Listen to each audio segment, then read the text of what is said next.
আজকে সেই কথা আলোচনা করব।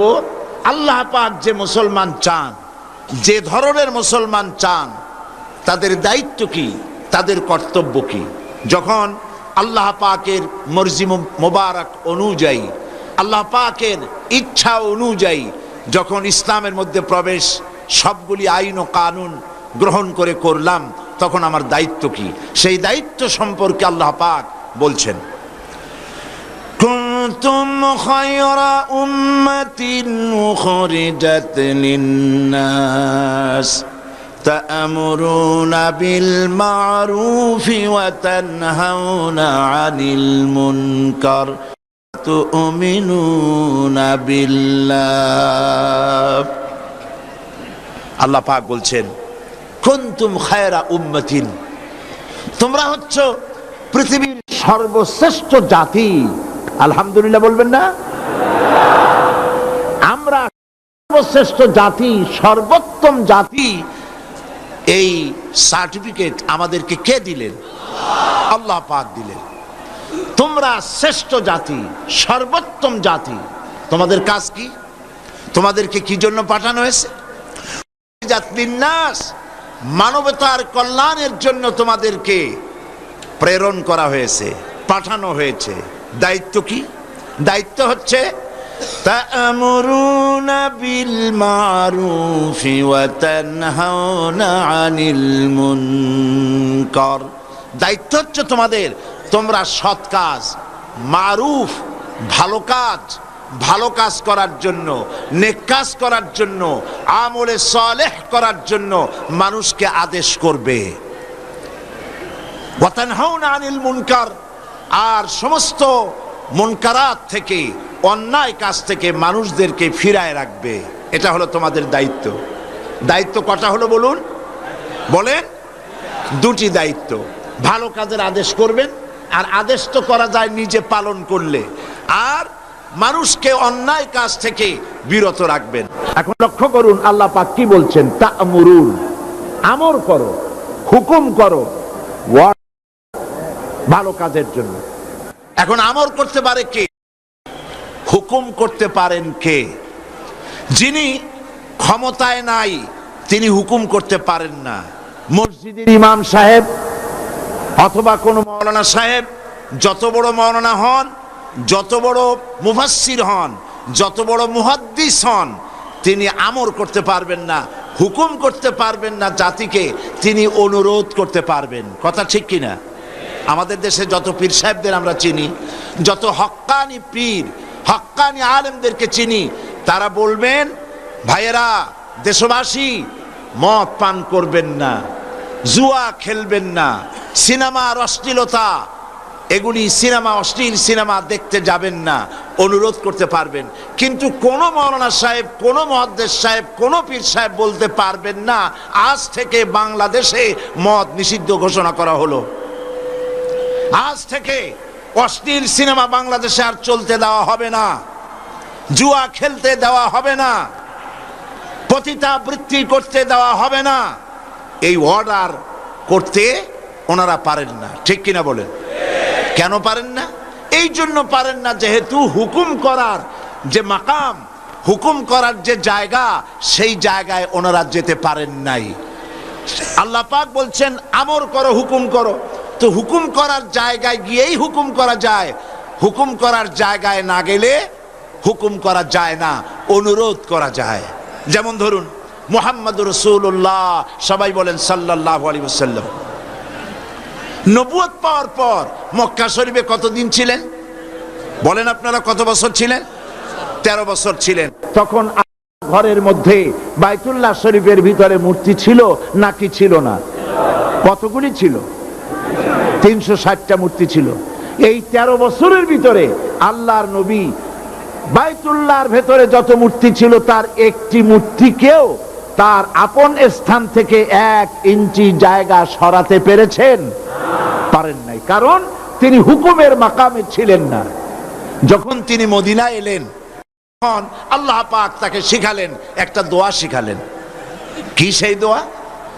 আল্লাহ রাব্বুল আলামিন নবীকে দোয়া করতে বললেন, রব্ব রব্বি আদখিলনি মুদখালা সিদকিন ওয়া আখরিজনি মুখরাজা সিদকিন ওয়াজআলনি মিন লাদুনকা সুলতানান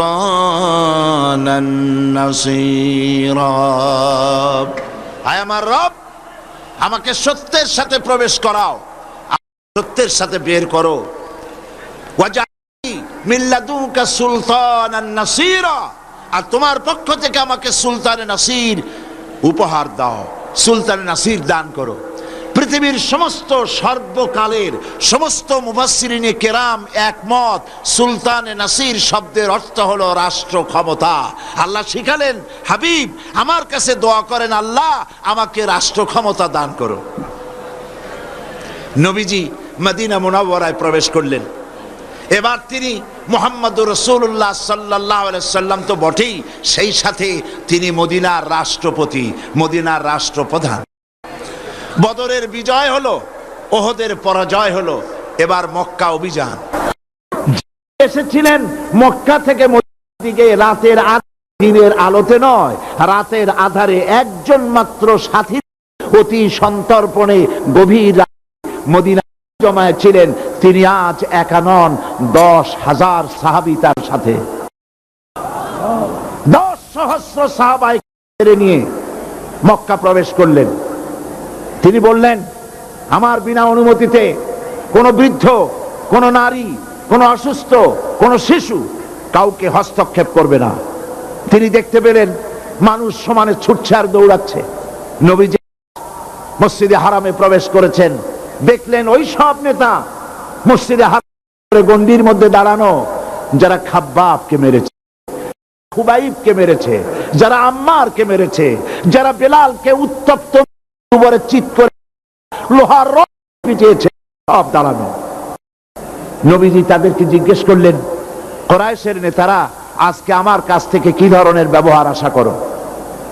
ওদের রুহু কি আছে ভেতরে? রুহু এখন গলার কাছে। তারা বলছে, মুহাম্মদ সাল্লাল্লাহু আলাইহি ওয়াসাল্লাম একজন উত্তম ভ্রাতার কাছ থেকে, একজন উত্তম ভ্রাতার কাছ থেকে যে ধরনের ব্যবহার আশা করা যায়, আপনার কাছ থেকে ঠিক তেমন ব্যবহার আশা করি। আল্লাহর নবী আজকের পজিশন হচ্ছে তার এই, কোন হুকুমের প্রয়োজন না। তিনি যদি চোখের ইশারা করেন, এসব দুর্বৃত্তের মস্তক দেহ থেকে বিচ্ছিন্ন হয়ে মাটিতে গড়াগড়ি করবে, ঠিক কিনা? নবীজি তাদের আবেদনের জবাবে বললেন, হে কুরাইশ নেতারা, আজ আমি তোমাদের ব্যাপারে সেই কথাই বলবো যেই কথা বলেছি আমার ভাই হযরত ইউসুফ আলাইহিস সালাম মিশরের প্রেসিডেন্ট হওয়ার পর তার যে 11 ভাই সাহায্য নিতে প্রেসিডেন্টের সামনে যখন এলো, হযরত ইউসুফ আলাইহিস সালাম তাদেরকে চিনে ফেলেছেন। 11 ভাই ইউসুফ আলাইহিস সালামকে কুয়ার মধ্যে ফেলে দিয়েছিল। তাদের ধারণা ছিল এটা মরণ কুয়া, ইউসুফকে মেরে ফেলে দিলাম, কিন্তু তারা জানে না এটা মরণ কুয়া নয়, এটা ক্ষমতার শীর্ষে যাওয়ার জন্য একটি সুড়ং, একটি টানেল। গুহার এক মুখে ইউসুফ আলাইহিস সালামকে ফেলে দিল 11 ভাই, গুহার অপর মুখ থেকে আল্লাহ পাক ইউসুফ আলাইহিস সালামকে নিয়ে মিশরের সিংহাসনে বসিয়ে দিলেন। তারা যখন চিনতে পারলো ইউসুফ আলাইহিস সালামকে, আমার ইউসুফ আলাইহিস সালাম তখন এই ভাইদের ব্যাপারে যে কথা বলেছিলেন, আমিও আজ তোমাদের ব্যাপারে সেই কথাই বলবো। আল্লাহর নবী বলেন, আমার ভাই ইউসুফ আলাইহিস সালাম তার ওই 11 ভাইদের সম্পর্কে তাদেরকে শোনালেন, লা তাসরিবা আলাইকুমুল ইয়াউম, তোমাদের বিরুদ্ধে আর কোনো ক্ষোভ নাই, বিদ্বেষ নাই, আল্লাহর রাস্তায় মাফ করে দিলাম। বললেন, হে কুরাইশের নেতারা, তোমরা যা করেছো আমি আল্লাহর রাস্তায় সব মাফ করে দিলাম। আবু সুফিয়ান শুধু আবু সুফিয়ানকে মাফ করলাম না, আবু সুফিয়ানের ঘরে যারা আশ্রয় নিবে তাদেরকেও মাফ ঘোষণা করলাম, সাধারণ ক্ষমা ঘোষণা করে দিলাম। নবীজি কাবা শরীফের দিকে অগ্রসর হলেন। কাবা শরীফের চাবি যার কাছে ছিল, এর আগে একবার হুজুর এসেছিলেন ওমরা করতে দেওয়া হয়, কাবা প্রবেশ করতে দেওয়া হয়নি। আজকে সেই চাবির রক্ষক এসে বলছে, মুহাম্মদ সাল্লাল্লাহু আলাইহি সাল্লাম বাইতুল্লাহর ভিতরে ঢুকবেন না, এই নেন চাবি। নবীজি চাবি গ্রহণ করলেন, কাবা শরীফে প্রবেশ করলেন। এবার দেখেন ক্ষমতা কাকে বলে, পাওয়ার কাকে বলে, রাষ্ট্রীয় ক্ষমতা কাকে বলে। আল্লাহর নবী তার ভেতরে প্রবেশ করে হাতে একখানা লাঠি ছিল, 360টি মূর্তিগুলির মাথার উপরে লাঠি দিয়ে আঘাত এনে এনে নবীজি বললেন, বুল জা আল্লাহু ওয়া যাহাকাল বাতিল ইন্নাল বাতিলা কানা যাহুকা। বলো সত্য সমাগত, মিথ্যা হোক অপসৃত। সমস্ত মূর্তিগুলিকে ঘট করে আছাড় মেরে ভেঙে মার করে দেওয়া হলো। এর নাম পাওয়ার। এর নাম কি? পাওয়ার। নবীজি বেরোলেন, ঘরের থেকে বেরিয়ে সেই চাবি রক্ষকের হাতে চাবিটা দিলেন, এই নাও চাবি, কোন জালিম ছাড়া তোমার কাছ থেকে এই চাবি কেউ গ্রহণ করবে। এই ব্যবহার দেখে লোকটি বলল, ভাবছেন বাদশা হয়ে গেছেন, কিন্তু এখন দেখছি আপনি শুধু বাদশা, আপনি তো অবশ্যই আল্লাহর নবী, এতে আমার কোনো সন্দেহ নাই। আমিও মুসলমান হয়ে গেলাম।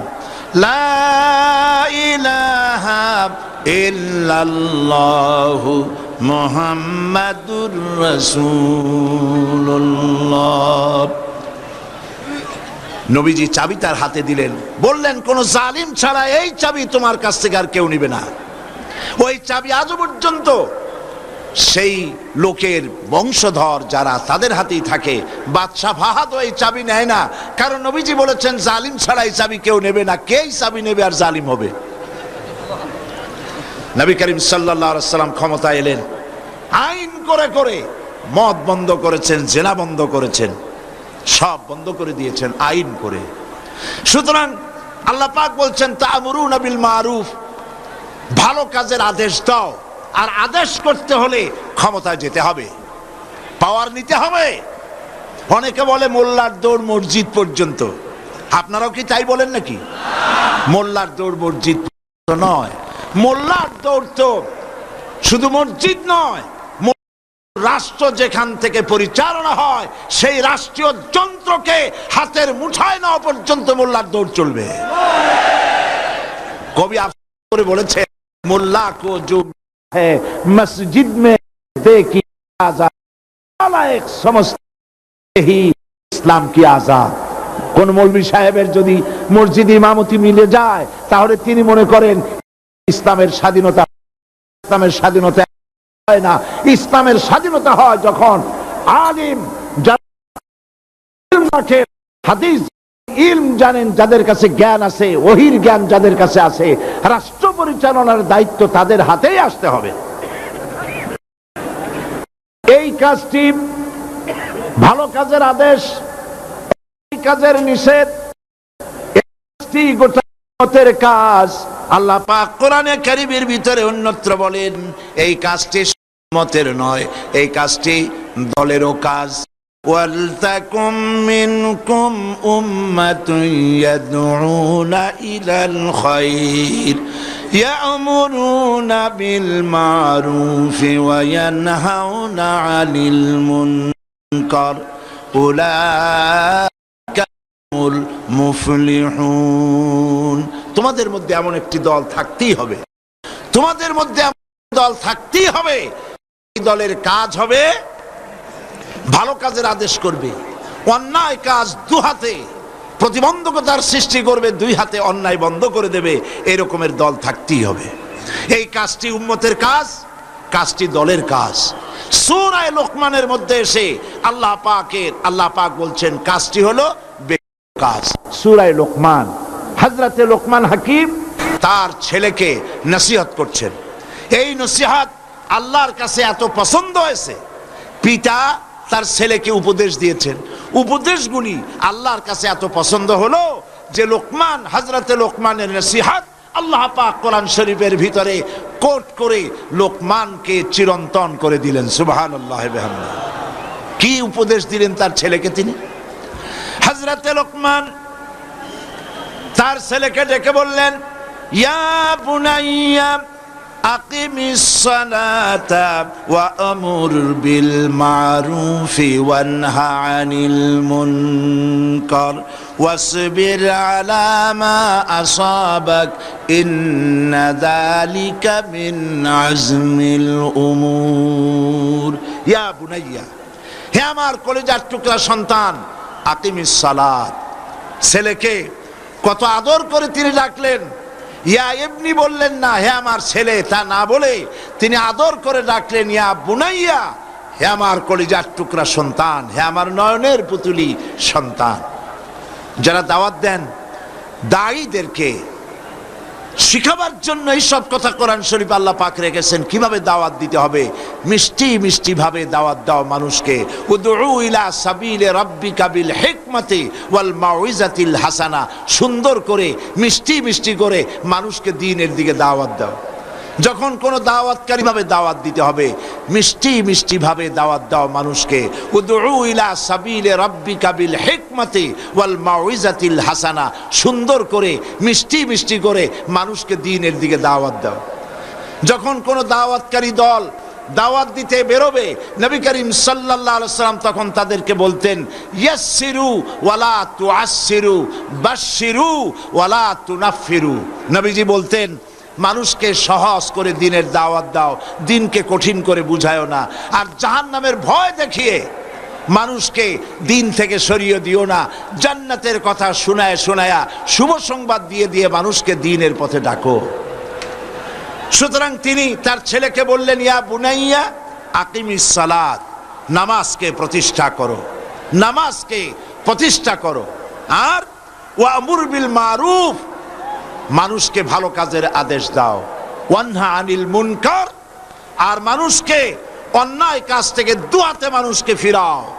ওয়াসবির আলা মা আসাবাক, আর ধৈর্য ধরো যখন বিপদ আসবে। অর্থাৎ এই কাজগুলি হলো এমন, এই ভালো কাজগুলি করতে গেলে বিপদ আসবে, আর সেই বিপদ আসলে পরে ধৈর্য ধারণ করতে হবে। ইন্না যালিকা মিন আজমিল উমুর। আর মনে রেখে দিও, এই কাজগুলি খুব সহজ কাজ না। যাদের বুকের পাটা বড়, যারা সাহসী, এই দাওয়াতের কাজগুলি তাদের জন্য।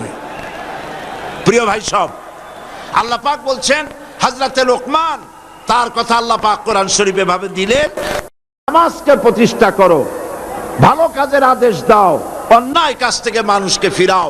এই টার্গেট ছিল হযরতে লোকমানের। টার্গেট ছিল তরুণ সমাজ, যুবক সমাজ। যুব সমাজ তারা হলো মেইন টার্গেট। যেই সমাজের যুবকরা ভালো থাকে, চরিত্রবান থাকে, সমাজ ভালো হয়। আর যুবকদেরকে চরিত্রবান বানাবার জন্য নামাজের চাইতে উত্তম পন্থা আর নাই। এই জন্য নবী করিম সাল্লাল্লাহু আলাইহি ওয়াসাল্লাম তিনি যুবকদের ব্যাপারে সব সময় দরদি মন তার ছিল। একবার এক মাহফিলের ভিতরে নবীজি বক্তব্য রাখছেন, দেখা গেল হযরতে জারীর রাদিয়াল্লাহু তাআলা বসার জায়গা পান নাই, তিনি এক কোনায় দাঁড়িয়ে আছেন। আল্লাহ নবী দৃষ্টি সেদিকে পড়লো। নবীজি তখন যুবকের দিকে তাকিয়ে নিজের গায়ের চাদর মোবারক তার দিকে ফিকে মারলেন আর বললেন, ইজলিস ইয়া জারীর, হে জারীর, তুমি আমার চাদরের উপরে বসো। হযরতে জারীর নবীজির চাদর হাতে তুলে নিয়া দুই হাতে বুকের সাথে জড়ায় নিলেন। ফাকাব্বালাহা জারীর ওয়া দাম্মাহা ইলাই। তিনি নবীজির চাদরকে বুকের সাথে জড়ায় ধরে চাদরের উপরে চুমা খাইতে লাগলেন আর বলতে লাগলেন, আকরামতানি আকরামাকাল্লাহ কামা আকরামতানি ইয়া রাসূলুল্লাহ। হে রাসূল, আপনি আমাকে সম্মানিত করেছেন, আপনার সম্মান আল্লাহ রাব্বুল আলামিন আরো বাড়ায়া দিন। যুবকরা, যুবকদের টার্গেট ছিল, তারাই ছিল, তরুণরাই ছিল হযরতে লোকমানের টার্গেট, উদ্দেশ্য।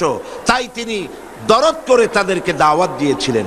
নবী করিম সাল্লাল্লাহু আলাইহি ওয়াসাল্লাম তিনি বলেছেন, উসিকুম বিশ-শাবাবি খায়রা ফাইন্নাহুম আরাক্কু আফইদা লাকাদ বাসানি আল্লাহু বিল হানাফিয়াতি সামহা ফাহালাফানি আশ-শাবাব ওয়া খালাফানি আশ-শুয়ুখ।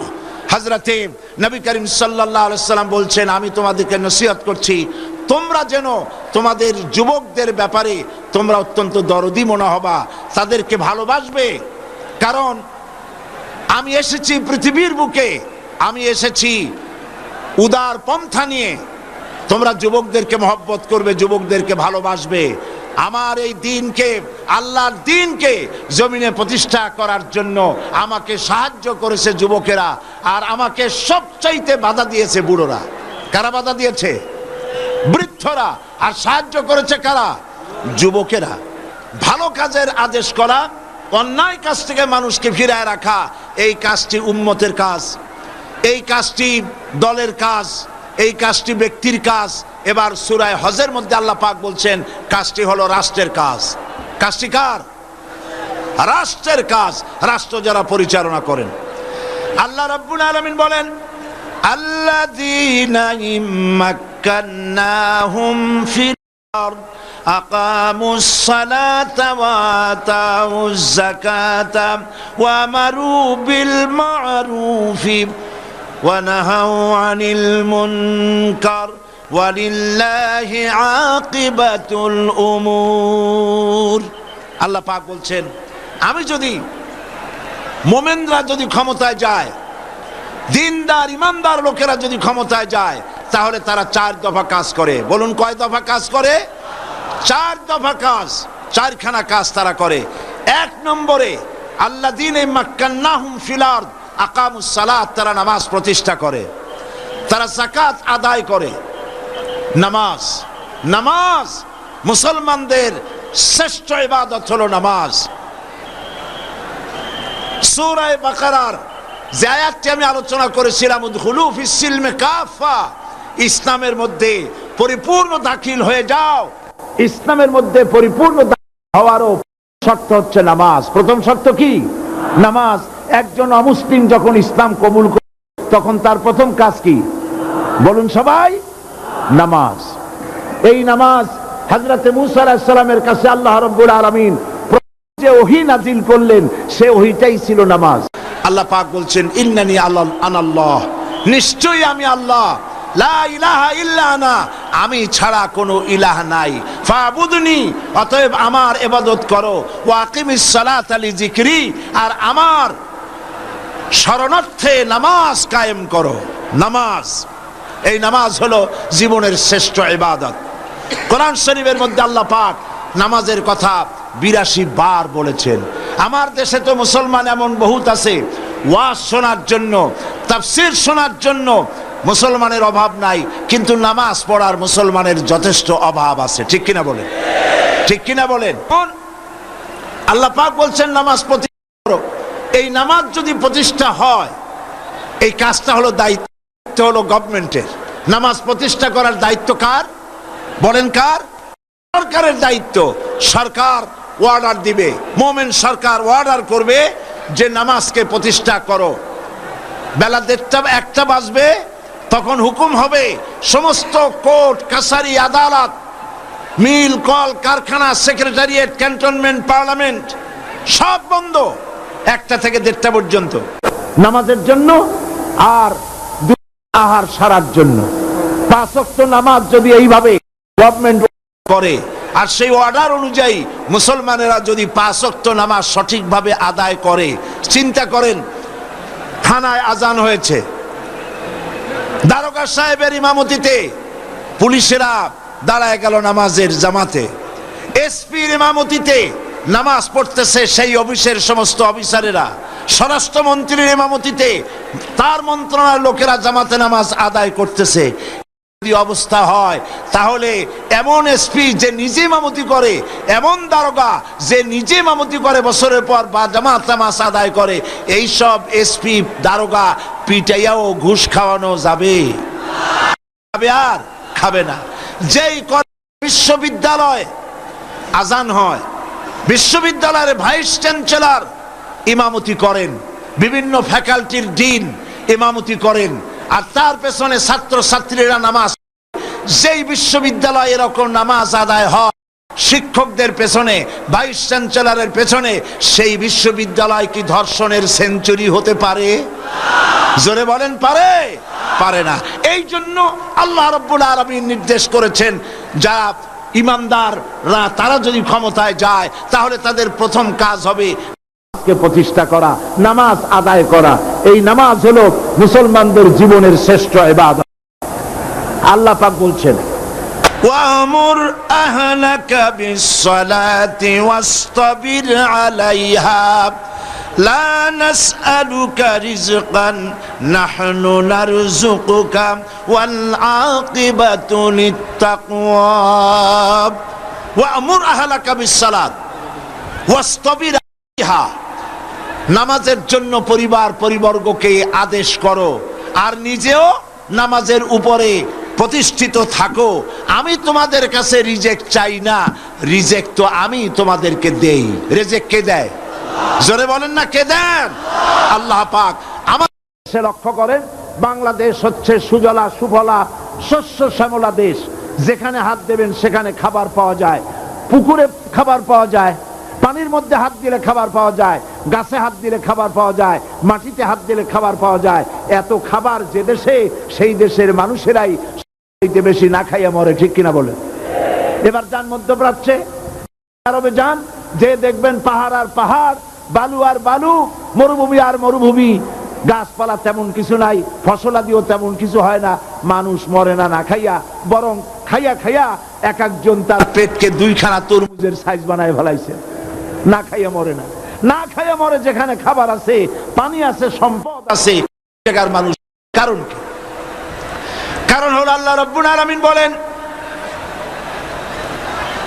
ওয়ালাউ আন্না আহলাল কুরা আমানু ওয়াত্তাকাউ লাফাতাহনা আলাইহিম বারাকাতিম মিনাস সামাই ওয়াল আরদ। আল্লাহ পাক বলেন, দেশের লোকেরা, জনপদের লোকেরা যদি দুইটা কাজ করে, এক নম্বরে যদি আমার উপর ঈমান আনে আর আমাকে যদি ভয় করার নীতি অবলম্বন করে চলে, আল্লাহ পাক বলেন তাহলে আমি ওই জনপদের মানুষের জন্য তাদের দেশের আকাশ আর জমিনের বরকতের সব দরজা আমি আল্লাহ খুলে দেব। আকাশ থেকে, জমিন থেকে বরকত দান করব। তো আল্লাহ পাক বরকত দেন। আল্লাহকে ভয় যে করে সে নামাজ আদায় করে। আল্লাহ পাক বলেন, রিজেক্ট তো আমি তোমার কাছে চাই না, রিজেক্ট তো আমি তোমার।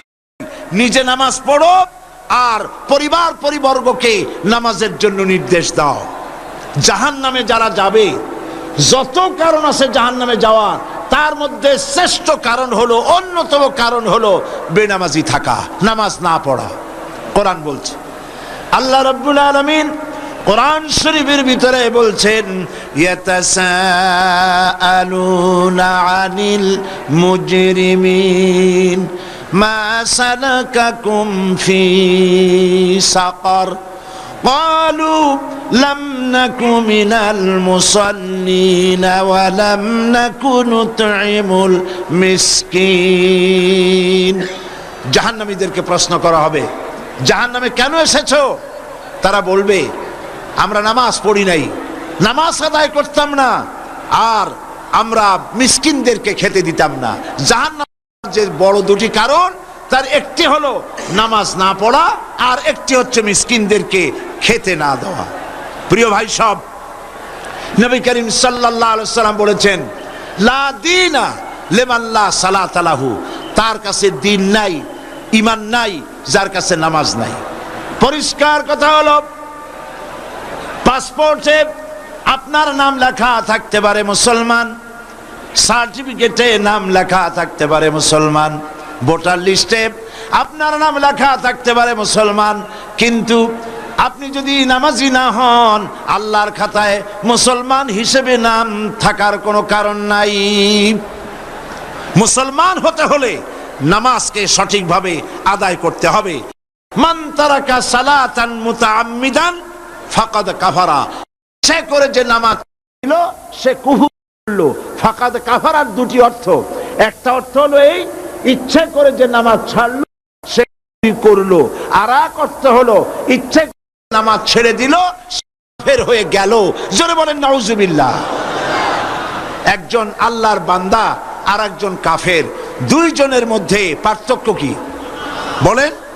নবী বলেছেন আল্লাহর বান্দা আল ফারকু বাইনাল আবদি ওয়াল কুফরে, কাফের এবং আল্লাহর বান্দা দুজনের মধ্যে পার্থক্য হচ্ছে নামাজ। যে ব্যক্তি নামাজ আদায় করলো সেই মুসলমান, সেই আল্লাহর বান্দা। যে নামাজ পড়লো না সে কাফের। আমি আপনাদের খেদমতে আরজ করতে চাই, 5 ওয়াক্ত নামাজ সঠিকভাবে আদায় করার দায়িত্ব আল্লাহ পাক আমাদেরকে দিয়েছেন। সেই দায়িত্ব যেন আমরা পরিপূর্ণরূপে আদায় করি। আর সেই নামাজটা হতে হবে সাল্লু কামা রাআইতুমুনি উসাল্লি, নামাজ পড়ো সেইভাবে যেভাবে আমাকে নামাজ পড়তে তোমরা দেখেছো। সুবহানাল্লাহ। নবীজির মতো করে নামাজ পড়তে হবে, নামাজ যেন সহিভাবে আদায় হয়। আর এই নামাজই হলো ইন্নাস সালাতা তানহা আনিল ফাহশাই ওয়াল মুনকার। নামাজ মানুষকে অশ্লীলতা এবং পাপাচার থেকে মানুষকে রক্ষা করে। এই 5 ওয়াক্ত নামাজ জীবনে আর ছাড়বো না। করবেন আপনারা? এই ওয়াদা করবেন জীবনে আর কোনোদিন নামাজ ছাড়বো না। নামাজ কুফরি করা অথবা কাফের হয়ে যাওয়া।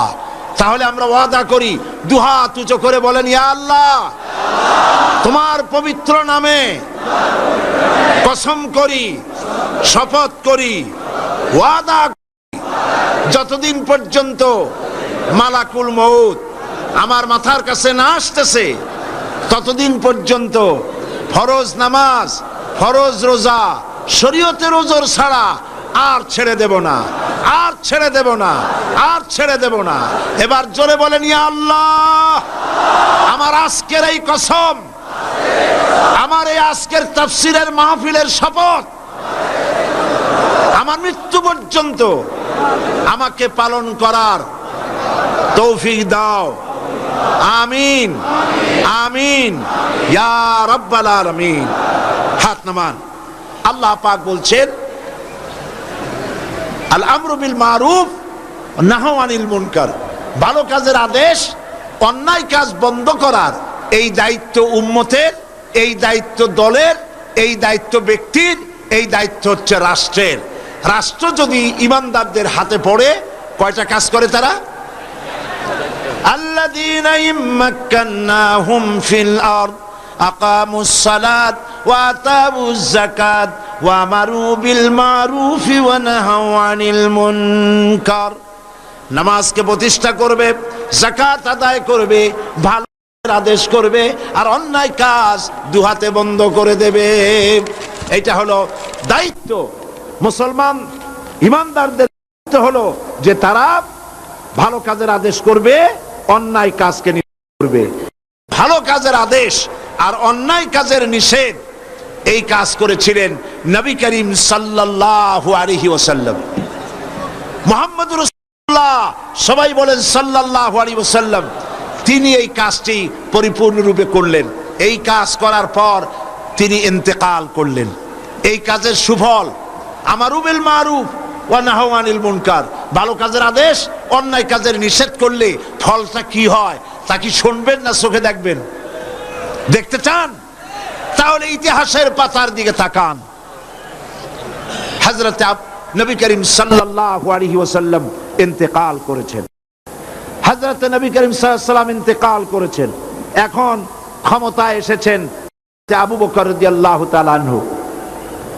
হযরত আবু রাদিয়াল্লাহু তাআলা আনহু ক্ষমতায় এসে তিনি বিচারপতি বানায় দিলেন হযরত ওমর রাদিয়াল্লাহু তাআলা আনহুকে। হযরত ওমর রাদিয়াল্লাহু তাআলা আনহু তিনি আজকে বিচারক, বিচারপতি। 1 বছর বিচার কার্য পরিচালনা করলেন। 1 বছর পর ঐতিহাসিকরা লিখছেন, ফামাকাসা আমান কামিলান ফালাম ইয়াখতাসিম ইলাইহি ইসনান। 1টি বছর চলে গেল, বিদায় হয়ে গেল। হযরত ওমর রাদিয়াল্লাহু তাআলা আনহুর বিচারালয়ে 2টা লোক এরকম এলো না যে একজন আরেকজনের বিরুদ্ধে কোনো মামলা দায়ের করার জন্য কেউ হযরত ওমরের দরবারে আসলো না। সুবহানাল্লাহ বলবেন না? সুবহানাল্লাহ বলবেন না? পৃথিবীতে আছে এরকম কোন দেশ যেখানে 1 বছর কোনো মামলা দায়ের হয় না? হযরত ওমর এলেন নবী করিম সাল্লাল্লাহু আলাইহি সাল্লামের, হযরত ওমর এলেন আবু বকর রাদিয়াল্লাহু তাআলা আনহুর কাছে, এসে বললেন, মা হাজাতাবি ইনদা কওমিন মুমিনিনা ইয়া খলিফাতা রাসূলিল্লাহ সাল্লাল্লাহু আলাইহি ওয়াসাল্লাম। হে রাসূলের খলিফা হযরত আবু বকর, এই জাতির কাছে বিচারকের দরকারটা কি? উনি জিজ্ঞেস করলেন কারণ কি, একথা কেন বলো? তিনি বললেন, আমি 1 বছর পর্যন্ত বিচারালয় বসে থাকলাম, সকালে আসি বিকালে যাই, 1 বছরের ভিতরে একটা লোকও আমার কাছে আসলো না একটা মামলা নিয়ে। তো যেতে সেখানে বিচারকের দরকার কি? হযরত আবু বকর প্রশ্ন করলেন, তোমার কাছে বিচার চাইতে কেউ আসলো না কেন, এ ব্যাপারে তোমার ধারণা কি? হযরত ওমর বলেন, ইয়া খলিফা, হে আল্লাহ রাসূলের খলিফা, আমার ধারণা হচ্ছে 1 বছরের ভিতর বিচার আমার কাছে কেউ চাইতে আসলো না, তার কারণ দীনুহুমুন নাসিহা, এই কওম, এই জাতির দিন হচ্ছে ভালোবাসা। এ জাতি, এ মুসলিম জাতি একজন আরেকজনকে ভালোবাসে, কল্যাণ কামনা করে, প্রত্যেকের কল্যাণ কামনা করে। একে অপরের কল্যাণ কামনা করলে সেখানে কি মারামারি হয়, মামলা মোকদ্দমা হয়? দীনুহুমুন নাসিহা ওয়া মানহাজুহুমুল কোরআন, আর তাদের মানহাজ, তাদের সংবিধান, তাদের উদ্দেশ্য, তাদের লক্ষ্য আল্লাহর কোরআনের রাজ কায়েম করা। আল্লাহর কোরআন হচ্ছে তাদের সংবিধান। আর 1 বছরের ভিতর একটা মামলা আসে নাই, কারণ দীনুহুমুন নাসিহা, এই জাতির দিন হচ্ছে পরস্পরকে ভালোবাসা। ওয়া আমালুহুম আল আমরু বিল মারুফ ওয়া নাহাউ আনিল মুনকার, আর তাদের আমল হলো একজন আরেকজনকে ভালো কাজের আদেশ দেয় আর অন্যায় কাজ দুহাতে ফিরায়। কথা বুঝতে পেরেছেন? অন্যায় কাজ বন্ধ করে দেয়। ওয়াইদা মারিদু আহাদুহুম আদুহু, যখন এদের মধ্যে কেউ অসুস্থ হয় তাহলে তখন তারা সকলে তাকে দেখে সেবা শুশ্রূষা করে।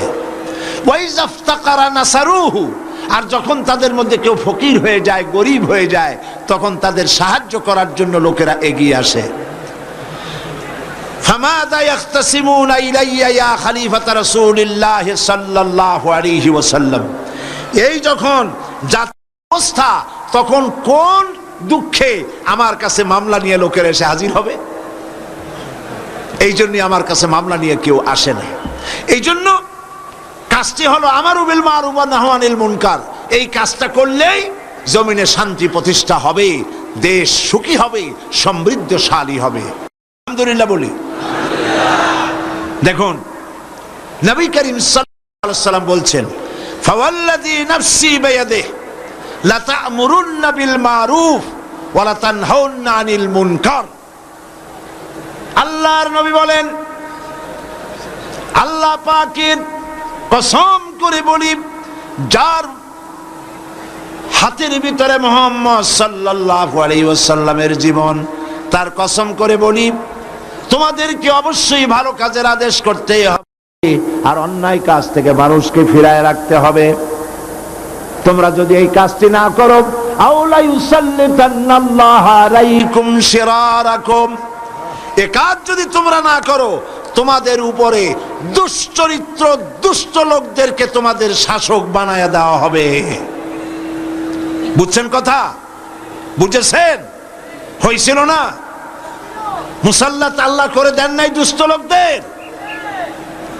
সুতরাং এই অবস্থায় আমারু বিল মারুফ নাহি আনিল মুনকারের দায়িত্ব যদি পালন তোমরা না করো, তাহলে কি হবে? সব থেকে খারাপ লোকদেরকে শাসক বানায় দেওয়া হবে। আর ওই সময় সুম্মা ইয়াদউহু খিয়ারাকুম, এই সময় তোমাদের লোকেরা, তোমাদের ভালো ভালো লোকেরা যতই দোয়া করুক না কেন আল্লাহর দরবারে, লা ইউস্তাজাব লাকুম, আল্লাহর কাছে দোয়া মঞ্জুর হবে না। নাউজুবিল্লাহ পড়েন। তাহলে কাজটা হলো এই, মানুষকে ভালো কাজের আদেশ দিতে হবে, অন্যায় কাজ থেকে ফিরাতে হবে।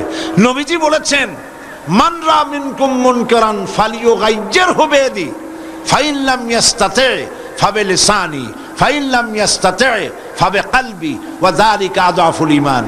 আল্লাহর নবী বলছেন, কোন অন্যায় কাজ যদি দেখো, দুই হাতে বন্ধ করে দাও। হাত দিয়ে বন্ধ করো, কি শক্তি প্রয়োগ করো। যদি না পারো ফাবে লিসানি, জবান দিয়া বন্ধ করো। যদি তাও না পারো ফাবে কালবি, মনে মনে কি কন্ত। এইটাই হলো গলত অর্থ, এটাই হচ্ছে গলত অর্থ। দেশের মধ্যে মদ চলে, জুয়া চলে, জেনা চলে, ব্যভিচার চলে। আপনি মুখ দিয়েও বাধা দিলেন না, হাত দিয়েও বাধা দিলেন না, মনে মনে ঘৃণা করলেন, তাতে হইল কি? তাতে কিছু হবে? হবে না। এর প্রত্যেকটি শব্দের পেছনে হচ্ছে ফালিয়ুগাইয়িরহু, পরিবর্তন করে দাও। হাত দিয়ে পরিবর্তন করে দাও, কথা বলে পরিবর্তন করে দাও, অন্তর দিয়ে। অন্তর দিয়ে কিভাবে? অন্তর দিয়ে এইভাবে করো যে মনে মনে কল্পনা করো, চিন্তা করো, সমাজ থেকে এই অন্যায় কিভাবে তুমি দূরীভূত করবে। এই চিন্তাও যদি না করো, তাহলে ইমানের খাতায় নামও থাকবে না। ওয়া যালিকা আযআফুল ঈমান, এটাই হলো ইমানের দুর্বলতম অংশ। তাহলে ইমান তিন প্রকার হলো এখানে, first class, second class, third class. আপনারা কোন ক্লাসে যেতে চান? কোন ক্লাসে যেতে চান? ফার্স্ট ক্লাসে যেতে চান, তাহলে দু হাতে বাধা দিন। আর যদি সাহস না হয়, অন্তত মনে মুখে মুখে আপনি মুখে বাধা দিন। তাও যদি না পারেন কেউ, থার্ড ক্লাসের কিন্তু কোনো দাম নাই। থার্ড ক্লাস যদি কেউ মেট্রিকে থার্ড ক্লাস, বিএতে, ইন্টারমিডিয়েটে, মাস্টার্সে, সব জায়গায় থার্ড ক্লাস, এই সার্টিফিকেট নিয়ে কোনো জায়গায় চাকরি করতে যাবেন, আপনার অ্যাপ্লিকেশন দুনিয়ার 14 গোষ্ঠীর থার্ড ক্লাস দেখে বলবে, বাবা অ্যাবাউট টার্ন করো, বাড়ির দিকে ডবল মার্চ করো। থার্ড ক্লাসের দাম নাই, দাম হলো ফার্স্ট ক্লাসের। ফার্স্ট ক্লাস মোমেন্ট হতে হবে, বাধা দিতে হবে দুই হাতে। আজ শহরে বন্দরে অশ্লীলতা ছেয়ে পড়েছে চতুর্দিকে, ঠিক কিনা বলেন? সিনেমার পোস্টার, অশ্লীল পোস্টার দিয়ে সে আছে শহর বন্দর, মোমেনারা দেখে আর হেঁটে যায়। আপনাদের দায়িত্ব আছে, আপনারা মন্ত্রী যখন আসে মন্ত্রীদের ধরবেন, ডিসি কে ধরবেন, এসপি কে ধরবেন, আপনারা দাবি জানাবেন, আইন আমরা হাতে তুলে নিতে চাই না। আপনারা সন্ত্রাস বন্ধ করতে চান, আপনারা মাস্তানি চাঁদাবাজি বন্ধ করতে চান, আর বাইরে এই ধরনের অশ্লীল ছায়াছবির পোস্টার টানায় রাখবেন। আপনারা কিছুতেই এটা বন্ধ করতে পারবেন না। হয় আপনারা বন্ধ করেন, না হয় জনগণ এগুলি গোবর মেখে, আলকাতরা মেখে এগুলি সব বন্ধ করে দেবে। পারবেন না বলতে? পারবেন না? পারতে হবে, এটাই তো আপনার কাজ। এই কাজ করার জন্য যদি এগিয়ে আসেন, আবার যদি জাগ্রত হন, দুনিয়া আবার আপনার পায়ের উপরে চুমো খাবে ইনশাআল্লাহ। বলেন ইনশাআল্লাহ।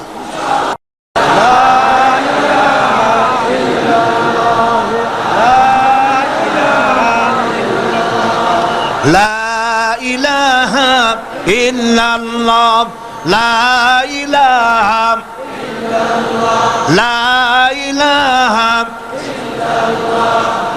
লা ইলাহা ইল্লাল্লাহ মুহাম্মাদুর রাসূলুল্লাহ। প্রিয় ভাই সব, এই পৃথিবীতে আল্লাহ পাক মুসলমানদের বানাইছেন শ্রেষ্ঠ জাতি। সেই শ্রেষ্ঠ জাতি মুসলমান আজ পৃথিবীতে পদানত কাফেরে লাথি মারে, ইহুদিরা লাথি মারে, খ্রিস্টানেরা লাথি মারে, মুশরিকরা লাথি মারে। মুসলমান আজ ফুটবলের মতো হয়ে গেছে। নাউজুবিল্লাহ, বলেন নাউজুবিল্লাহ। এমন সময় তো ছিল যখন আটখানা দুইজনে ভাগ করে খেয়ে, আধা গ্লাস পানি 4-5 জনে ভাগ করে খেয়ে যুদ্ধ করেছে। রোমানদের বিরুদ্ধে, পার্সিয়ানদের বিরুদ্ধে যুদ্ধ করে, মিশর থেকে শুরু করে, মরক্কো থেকে করে রাবাত পর্যন্ত সারা পৃথিবীর অর্ধেকটা পৃথিবী মুসলমানদের পায়ের তলায় এসে গেছিল। আমরা তো সেই মুসলমান, ঠিক কিনা? আজ 140 কোটি মুসলমান, দাম নাই। হযরতে সাদ বিন আবি ওয়াক্কাস রাদিয়াল্লাহু তাআলা আনহু 60,000 সৈন্য নিয়ে পারস্যের বহরস নগর অবরোধ করে দরিয়ার পাড়ে চলে গিয়েছেন। জিজ্ঞেস করলেন সাহাবীদের, ইসলাম কি এই পর্যন্ত রাখবে, না ইসলামের পতাকা নদীর ওপারেও তুলবে? এমন এক সময় ছিল যখন জঙ্গলের প্রাণীরাও আমাদের কথা শুনতো। সুবহানাল্লাহ বলেন। সাহাবীরা বললেন, সেনাপতি আপনি যেভাবে নির্দেশ করবেন, আপনার নির্দেশ অনুযায়ী আমরা সেটা ফলো করব। আমরা আল্লাহর ইসলামকে, ইসলামের পতাকাকে এই পার পর্যন্ত নয়, বরং নদীর ওপারেও আফ্রিকার ভূখণ্ডেও উড়াতে চাই। হযরতে সাদ বললেন, তাহলে আমার সঙ্গে দরিয়ার ভিতরে ঝাঁপায় পড়ো। অন্ধকার রাত, তরঙ্গমালায়, উত্তাল তরঙ্গমালার উপর দিয়ে হযরতে সাদ 60,000 সাহাবী নিয়ে, মুসলমানদের নিয়ে ঝাঁপায় পড়লেন নদীর বুকে, আর বললেন, আমার সাথে পড়ো, নাস্তাঈনু বিল্লাহি ওয়া নাতাওয়াক্কালু আলাইহি হাসবুনাল্লাহু নি'মাল ওয়াকিল নি'মাল মাওলা ওয়া নি'মান নাসির। অন্ধকার রাতে উত্তাল তরঙ্গমালার মধ্য দিয়ে ঘোড়ায় সওয়ার হয়ে উষ্ট্র বাহিনী আর অশ্বারোহী সাহাবায়ে কেরাম নদীর ওপারে চলে গেলেন। বিশ্বকবি আল্লামা ইকবাল বলেন, দেশ তো দেশ থে, দেশ তো দেশ থে, দরিয়া ভি না ছোড়ে হাম, দেশ তো দেশ থে, दरिया भी न छोड़े हमने, बहरे जुल्मत पे दौड़ा दिए घोड़े हमने। প্রান্তর তো প্রান্তর, অন্ধকার রাতে উত্তাল তরঙ্গমালার উপর থেকে ঘোড় সওয়ার হয়ে আমরা আফ্রিকার ভূখণ্ডে ইসলামের পতাকা উড্ডীন করেছি। আমরা সেই মুসলমান। দরিয়া পাড়ি দিয়ে মুসলমানেরা চলে গেল। একটা ঘোড়া, একটা উট হারায় গেল না, একজন সাহাবীও পানিতে ডুবে গেলেন না। ওপারে যাওয়ার পর কাফের সরকার বুঝতে পারলো যারা তারা ইসলামকে প্রচার করার জন্য এসেছে, বলল এদেরকে জঙ্গলের পাশে থাকতে দাও, জঙ্গলি প্রাণীরা তাদের খেয়ে শেষ করে দেবে, যুদ্ধ করা লাগবে না। হযরতে সাদ এই ব্যাপার বুঝতে পারলেন। তিনি তার সঙ্গীদের বললেন, একটা মঞ্চ তৈরি করো। একটা মঞ্চ তৈরি করা হলো। মঞ্চের উপরে দাঁড়িয়ে হযরতে সাদ জঙ্গলের দিকে ফিরে ঘোষণা করলেন, ইয়া আইয়াতুহাল হাশারাতু ওয়াসসিবাউ নাহনু আসহাবু রাসূলুল্লাহ সাল্লাল্লাহু আলাইহি ওয়াসাল্লাম ফারজিউ ফাইন্না নাজিলুন ফামান ওয়াজাদনা বা'দাহু কাতালনাহু। হে জঙ্গলের হিংস্র প্রাণীরা, আমরা রাসূলুল্লাহর সাহাবী, ইসলাম প্রচার করার জন্য এসেছি। আজকে রাত এখানে কাটাবো।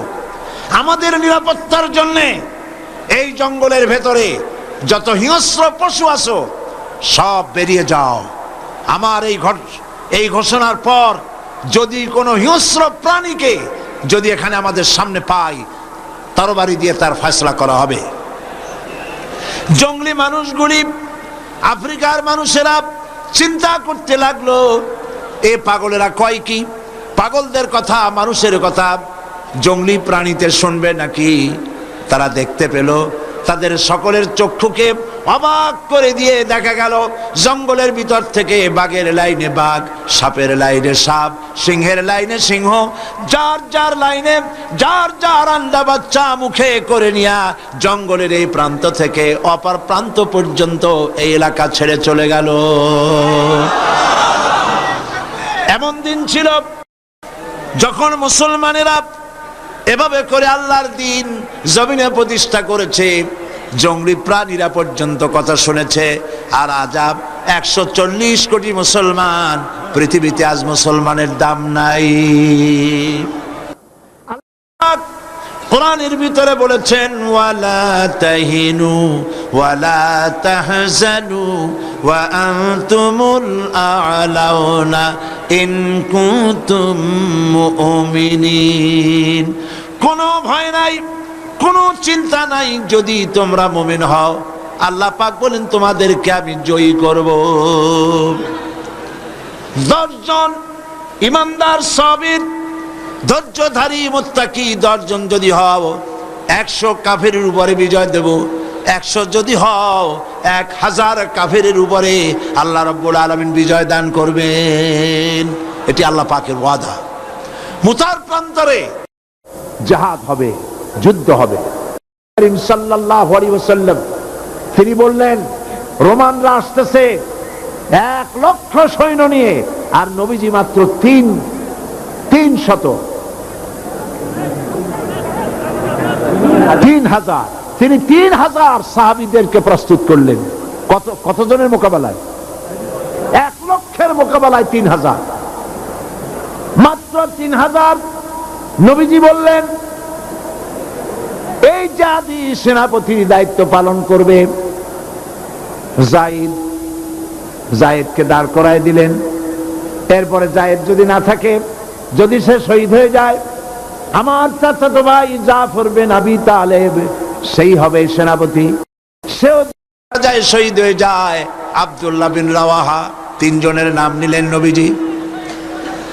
3 জনের বুঝতে কষ্ট হলো না, এই জিহাদের ভিতরে একজনও আর ফিরবে না, যেহেতু নবীজি বলেছেন একজনের পর একজনের কথা। আর যদি 3 জনের কেউ না থাকে, তোমরা বানায় নিও আর একজন। নবীজি বললেন তোমরা 3 জন চলে যাও, যার যার স্ত্রী আর মা বাবার কাছ থেকে অনুমতি নিয়ে আস। হযরতে যায়েদ বলেন ইয়া রাসূলুল্লাহ, আমার তো আর যাওয়ার কোনো জায়গা নেই, আপনি আমার হযরত আয়েশা আমার মা, আপনি অর্ডার মেনে নিয়েছি। হযরতে জাফর তিনি চলে গেলেন তার বাড়িতে, নিজের স্ত্রীকে ডেকে বললেন প্রাণের স্ত্রী, আল্লাহ নবী আমাকে জিহাদের জন্য আমাকে বলেছেন, আমি জিহাদের ময়দানে চললাম, আমি তোমার কোন হক আদায় করতে পারি নাই। আমার বাচ্চাগুলিকে দেখো, তারা যেন আমি যে রাস্তায় জীবন দিলাম সেই রাস্তায় যেন তারা তৈরি হয়ে যায়। হযরতে জাফরের স্ত্রী তিনি বললেন প্রাণের স্বামী, আমি নবীজির অর্ডার করেছেন আপনাকে জিহাদে যাওয়ার জন্য, আমি নিষেধ করতে পারি না, তবে আমি আল্লাহর কাছে দোয়া করি। 2খানা হাত উত্তোলন করে তিনি দোয়া করলেন, রব্বুল আলামিন আমার স্বামী নবীর নির্দেশে জিহাদের ময়দানে যেতেছে, তুমি দয়া করে তাকে জিহাদের ময়দান থেকে গাজী বানাই আমার কাছে ফিরাইয়া দিও। হযরতে জাফর তরবারি উন্মুক্ত করে তরবারির উল্টা পিঠ দিয়া হযরতে জাফর তার স্ত্রীর হাতের উপর মৃদু আঘাত করলেন আর বললেন, শোনো স্ত্রী, উল্টা দোয়া করো না, আল্লাহর নবী আমার নাম 2 নম্বরে বলেছেন, আমি যে আজকের এই জিহাদের ময়দানে শহীদ হয়ে যাব এতে কোনো সন্দেহ নাই। তিনি চললেন, স্ত্রী কাঁদে, বাচ্চা ছেলেগুলি পিছনে পিছনে আব্বা আব্বা বলে কান্দে। হযরতে জাফর একবারের জন্য পিছনের দিকে ফিরে দেখলেন না কে কান্দে। প্রিয় ভাইরা, হযরতে আব্দুল্লাহ বিন রাওয়াহা ওই দিন ছিল তার বাসর সজ্জা, নতুন বিবাহ করেছেন, বাসর রাত আজ, চলে গেছেন বাড়িতে। তারপর বাইরের থেকে শুনতে পান স্ত্রী কোরআন শরীফ তেলাওয়াত করতেছেন। হযরতে রাওয়াহা বলছেন, হযরতে আব্দুল্লাহ বলছেন, প্রাণের স্ত্রী, আমি তোমার স্বামী এসেছি, একটু কোরআন পড়া বন্ধ করো, আমার একটু কথা শোনো। নবীজি আমাকে জিহাদের ময়দানে যাওয়ার জন্য অর্ডার করেছেন, আমি জিহাদের ময়দানে যাচ্ছি, আমি তোমার কোনো হক আদায় করতে পারি নাই, তুমি আমাকে আল্লাহর হস্তে মাফ করে দিও। স্ত্রী বলছে, প্রাণের স্বামী, একটা বার ভেতরে আসেন, আমি আপনাকে দেখে নেই, একবার মাত্র দেখেছিলাম, আরেকটি বার আপনাকে দেখতে চাই। হযরতে আব্দুল্লাহ বলেন, প্রাণের স্ত্রী, আমি ঘরের ভিতরে প্রবেশ করব না, ঘরের ভিতরে এলে পরে তোমাকে দেখলে আমার দিলের ভিতরে তোমার প্রতি মহব্বত বেড়ে যেতে পারে, আমি ভেতরে আসব না। স্ত্রী বলছেন, আব্দুল্লাহ ঘরে আসতে পরে কোনো প্রেম নিবেদন করব না, শুধু তোমার চেহারাটা একবার দেখে রাখবো, কারণ তোমাকে আমি ভালো মতো দেখতে পারি নাই, একটিবার প্রাণ ভরে দেখতে চাই, যাতে করে কিয়ামতের ময়দানে, হাসরের ময়দানে আমি যেন তোমাকে স্বামী বলে চিনে নিতে পারি। হযরতে জাফর, হযরতে আব্দুল্লাহ তিনি বলছেন, স্ত্রী যদি তোমার সেই ইচ্ছাই হয়, আর যদি তুমি ধৈর্য ধারণ করতে পারো, আমাকে দেখার কোনো প্রয়োজন নাই, তুমি যদি ধৈর্য ধারণ করো, আর আল্লাহ যদি আমার শাহাদাত নসিব করেন, কিয়ামতের ভিতরে, জান্নাতের ভিতরে আল্লাহ রাব্বুল আলামিন তোমাকে আমাকে স্বামী স্ত্রী হিসাবে পরিচয় করাইয়া দিবেন। হযরতে জাফর জিহাদের ময়দানে, হযরতে জাফর, হযরতে যায়েদ, হযরতে আব্দুল্লাহ বিন রাওয়াহা 3000 সাহাবীদের নেতৃত্ব নিয়ে মুতার প্রান্তরে লড়াই করলেন। হযরতে যায়েদ শহীদ হয়ে গেলেন। এবার হযরতে জাফর, চতুর্দিক থেকে কাফেররা ঘিরে ফেলেছে, তাকে তরবারি দিয়ে আঘাত করছে। হযরত জাফরের বাম হাত কেটে গেল, ডান হাতে তিনি ঝান্ডা উঁচু করেছেন, ডান হাতে কোপ লাগলো। এবার ঝুলন্ত কাটা দুটি হাত দিয়ে পতাকা বুকের সাথে জড়ায় ধরেছেন। পাশের সাহাবীকে ডেকে বলেন, ও আল্লাহর নবীর সাহাবী, নবীজির কাছে আমার সালাম জানায় দিও, আমার মনে হয় আমি এখন শহীদ হয়ে যাব, কারণ আমার নাকির ভিতরে আমি এখন জান্নাতের সুঘ্রাণ পেতেছি। হযরতে জাফর শহীদ হয়ে গেলেন। হযরতে আব্দুল্লাহ বলেন, হযরতে আব্দুল্লাহ এবং রাদিয়াল্লাহু তাআলা আনহু তারা দুজন ছুটে গেলেন পতাকা ধারণ করার জন্য। যখন কাছে গিয়েছেন, দেখতে পেলেন পতাকা যেন উঠতেছে, কে যেন ধরে রেখেছে। কাছে গিয়ে দেখেন হযরতে জাফরের দুটি পা কেটে কাফেররা দুই দিকে ফেলে দিয়েছে, দুইটি হাত কেটে দুদিকে ফেলে দেখে দিয়েছে, দেহ একদিকে পড়ে রয়েছে, আর শূন্য মস্তক এক কোণায় পড়ে ইসলামের পতাকা কামড়ে ধরে উঁচু করে রেখেছে। হযরতে আবু উবাইদা, আব্দুল্লাহ বিন রাওয়াহা তারা বলেন, আমরা হযরতে জাফরের হাত পা মাথা মস্তক এক জায়গায় করে তাকে কাফন পরাইয়া দাফন করে দিলাম। রাতের আধারে স্বপ্নে দেখতে পাই, হযরতে আবু উবাইদা বলেন, আমি স্বপ্নে দেখলাম নবীজির, আমি স্বপ্নে দেখলাম হযরতে আব্দুল্লাহ তিনি যেন হযরতে জাফর জান্নাতের ভেতরে ফেরেশতার সঙ্গে উড়ে বেড়াতেছে। আমি প্রশ্ন করলাম, জাফর, আল্লাহ তোমার সঙ্গে কি ব্যবহার করেছেন? হযরতে জাফর বললেন, আবু উবাইদা, আল্লাহ পাক আমাকে জান্নাত দান করে জিজ্ঞেস করেছেন, তুমি আমার কাছে আর কি চাও? আমি বলেছি, আল্লাহ রাব্বুল আলামিন, আমি আর কিচ্ছু চাই না, আমি চাই আর একবার দুনিয়ায় আমাকে পাঠায় দাও, কাফেরদের বিরুদ্ধে দিন প্রতিষ্ঠার জন্য লড়াই করে আবার আমার এই জীবনটা দিয়ে আসি, দিন কায়েমের জন্য, ইকামতে দ্বীনের জন্য। এইভাবে সাহাবায়ে কেরাম জীবন দিয়েছেন। নবীজি দান মোবারক শহীদ করে দিয়েছেন, তাদের রক্তের উপরে ইসলাম প্রতিষ্ঠিত হয়েছে এবং এ পর্যন্ত। প্রিয় ভাইয়েরা, মুসলমানদের জন্য প্রয়োজন ঐক্যবদ্ধভাবে আল্লাহর দ্বীন কায়েমের জন্য এগিয়ে আসা।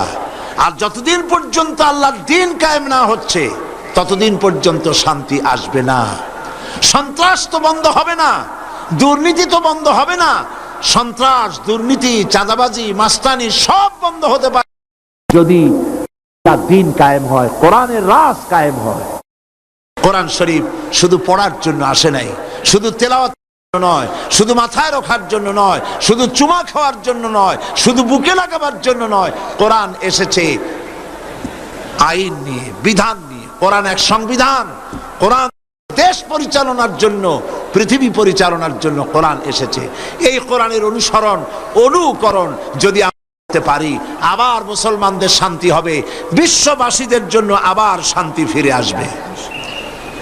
এই জন্য আল্লাহ রাব্বুল আলামিন বলছেন, কুনতুম খায়রা উম্মাতিন উখরিজাত লিন্নাসি তা'মুরুনা বিল মা'রুফি ওয়া তানহাউনা আনিল মুনকার।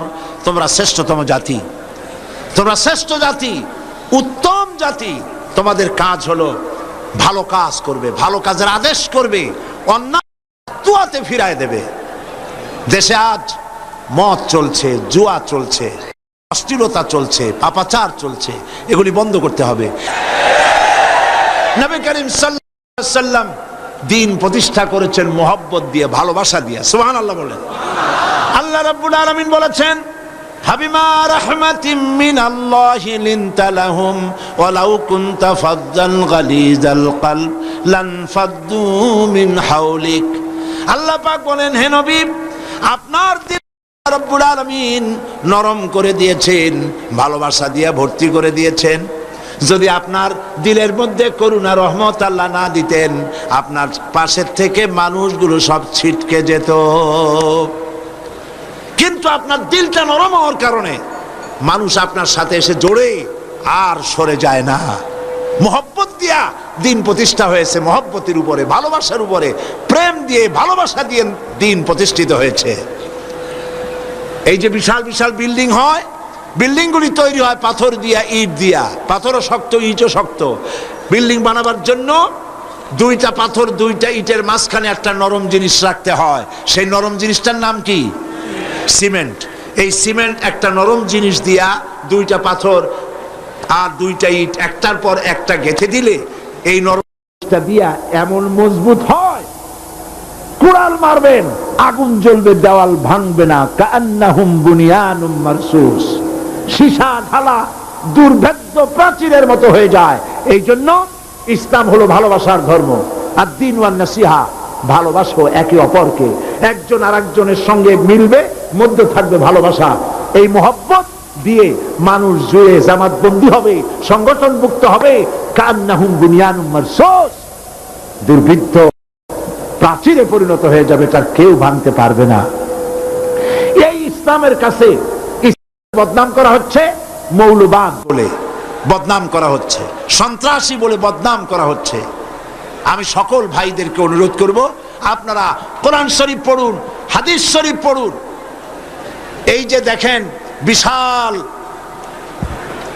বই মেলা বসেছে, এই বইয়ের দোকানগুলিতে তাফসীর এসেছে।